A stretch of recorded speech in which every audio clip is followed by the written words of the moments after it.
So, have you ever pretended to be something that you're not? Now, I'm not just talking about putting on a fake smile or like pretending to like someone when you really don't. I'm talking about pretending to be someone you're not at all, right? Someone with money. I don't know, maybe you are, but let's say that you don't have any money or privilege or power. What happens when you need to walk the talk?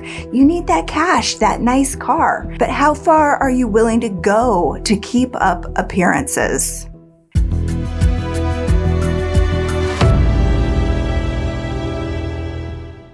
I'm Amy. Thanks for watching True Crime Recap. So I want you to imagine the perfect family. A hardworking father, a loving and devoted mother, two strong, healthy sons. That was the Porco family. They weren't rich, but they were comfortable. They lived in a 2-story home in upstate New York in a nice little town called Del Mar. Well, Peter Porco worked as an appellate court clerk. His wife of 30 years, Joan, was a speech pathologist. Their oldest son, Jonathan, joined the military, and their beloved youngest, Christopher, was a student at the University of Rochester. Now, this family of 4 was just a regular family in a regular neighborhood. You wouldn't know it to look at them, but something sinister had wormed their way in. Greed hacked apart their love and didn't stop until their family was in pieces. Monday, November 15th, 2004, started like any other. Peter woke up, went into the bathroom. He spent a few minutes at the sink, staring at himself in the mirror before going downstairs and starting his morning routine. He went outside. He checked for the paper on the front porch. He locked himself out, found the spare key, let himself back in, continued his morning, packed his lunch for work, unloaded the dishwasher, got some breakfast. It's just another day, except for one thing, the trail of blood that followed him as he moved through the house. Maybe it was the shock of seeing himself in the mirror. Maybe it was the trauma to his brain. But you see, Peter didn't realize his skull had been partially hacked apart with an axe. Later that morning, his coworkers noticed that Peter wasn't at his desk. Something was weird. He wasn't the type to miss work, certainly not without calling. And when he didn't pick up the phone, his office called the police. They found him at the bottom of the stairs, his blood congealed around him, dead. Now, as the police move through the house, to their surprise, what they find is not the killer, but another victim. Joan Porco was in bed, covered in blood, barely clinging to life. As paramedics swarmed around her, desperately trying to save her life, it became clear she was alert enough to understand what was going on. Oh, judging by the state she was in, the detective wasn't sure she would pull through. This was his only chance to ask her any questions, so he did. After making sure she could hear him, he asks if she knows who did this to her. Joan nods yes. He asks if it was a family member. Joan nods yes. He asks if it was her son, Jonathan. Joan shakes her head, no. Then he asks if it was Christopher. Joan nods yes. So the police immediately start the search for both Jonathan and Christopher Porco. Jonathan was at a Navy operations school in South Carolina. Her youngest, Christopher, was at the University of Rochester, more than 200 miles away. They rushed Joan to the hospital, and obviously her survival rate very low because, few people survive being hit with an axe repeatedly.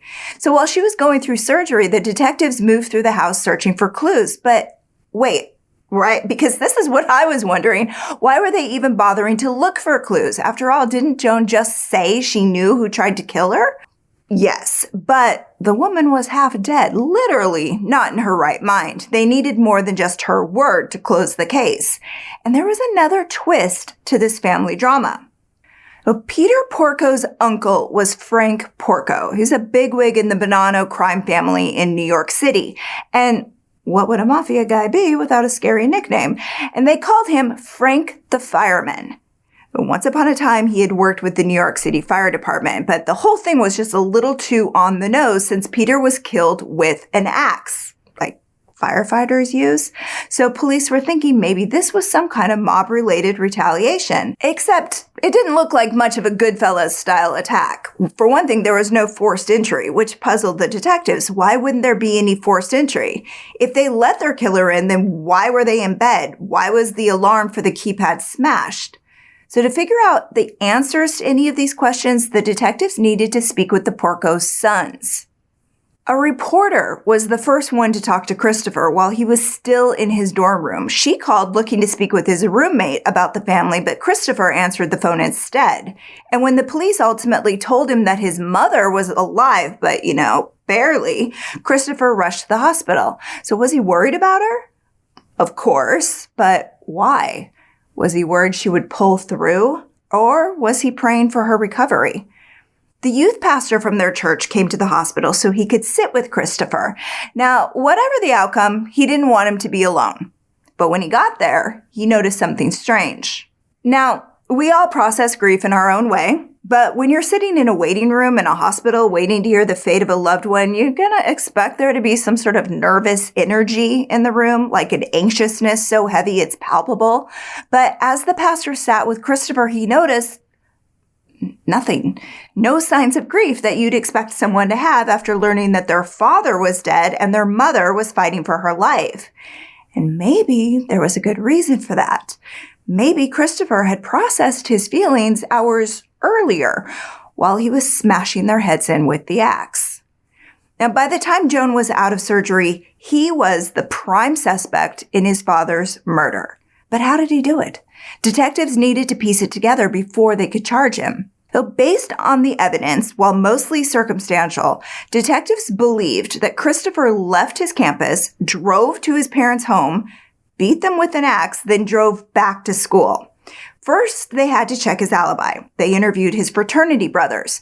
Now, Christopher said he spent the night with them, then fell asleep in the common room of the dorm. But his fraternity brothers said that they hadn't seen him that night. And they had a lot more to say about him as well. They said he was the kind of guy who bragged a lot about his family's wealth. He talked about having houses on waterfronts and cars and taking exotic trips. The guy could not stop talking about how rich he was.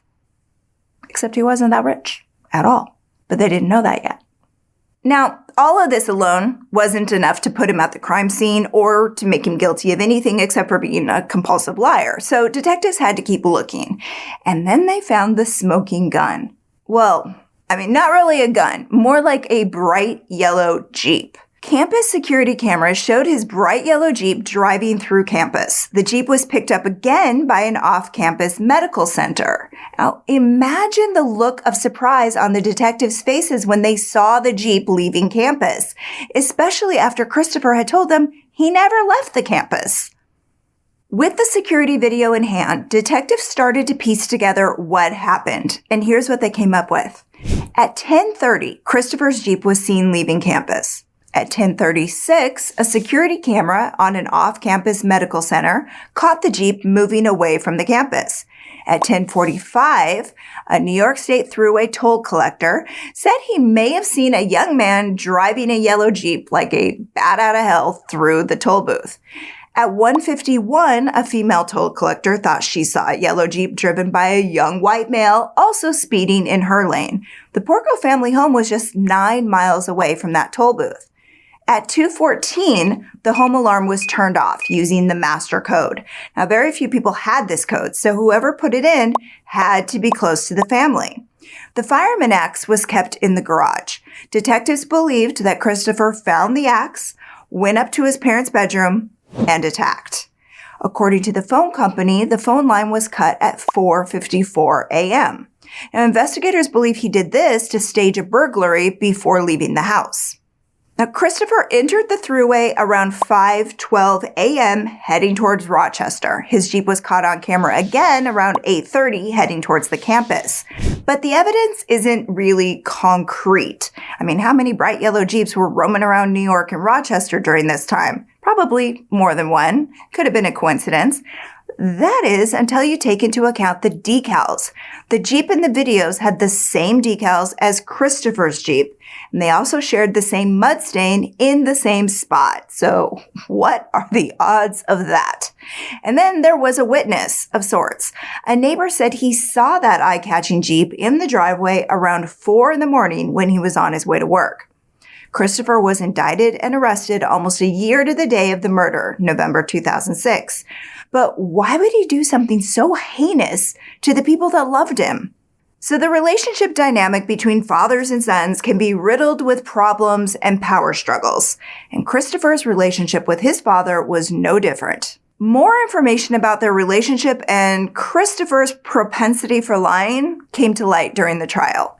So Christopher seemed to lie about everything. He lied to his friends about his parents being rich. I told you that. He lied to his parents about his grades and how he was doing in school. He had, it seemed, two sides to him. This nice, kind kid that loved his family, upstanding citizen, and the total liar who wanted people to think he was something he wasn't, rich. So through the course of the trial, the lengths he went to make people think he was wealthy were revealed. And it's nuts. He forged his father's signature as a cosigner to take out a $30,000 loan to pay for his tuition and a loan to finance his Jeep, that Jeep that ultimately did him in. Now, his parents knew nothing about it, and when they found out, they were angry. They also learned that he was forced to withdraw from the university during the fall semester because his grades were so low, they kicked him out.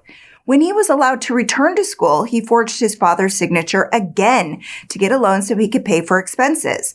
His parents were under the impression that the school was covering his tuition. In a series of emails sent in the days before the murder, Peter confronted Christopher, telling him if he forged his signature again, he was going to contact the bank, get affidavits, and prove his signature was forged, which would mean that Christopher might suffer some actual punishment doled out by the state of New York. Now, the emails made prosecutors believe that money was behind the murder. Christopher wanted money. He needed that cash, and his parents were worth more dead than alive. Christopher knew his parents had an insurance policy worth over $1 million, and both he and his brother were the beneficiaries. And I gotta tell you, if I was his brother, I would be a little scared because $500,000 is good, but $1 million is better. Luckily, it didn't get that far. Christopher, of course, denied the claims. He said he and his father were on good terms before he died. Of course, they had all the emails to prove that that wasn't true, so. And if you're wondering what his mother had to say about all of this, well, hold on for a plot twist. So after surgery and being placed in a medically induced coma, Joan pulled through. Total miracle. She lost an eye and a portion of her skull, but get this, she had no memory of that morning. She had no memory of indicating it was her son who tried to kill her, and she refused to believe the prosecutor's evidence. Instead of stand by your man, Joan was standing by her son through thick and thin. Through every piece of evidence prosecutors presented to the jury, Joan was there supporting her son. She even bailed him out. When I think about it, would my mother bail me out of jail after trying to kill her? The answer is no, and not only that, but I would be dead. But this woman walked with him hand in hand into the courtroom every day during the trial. But her amazing display of love didn't sway the jury about her son's guilt. In 2006, he was hustled off to prison.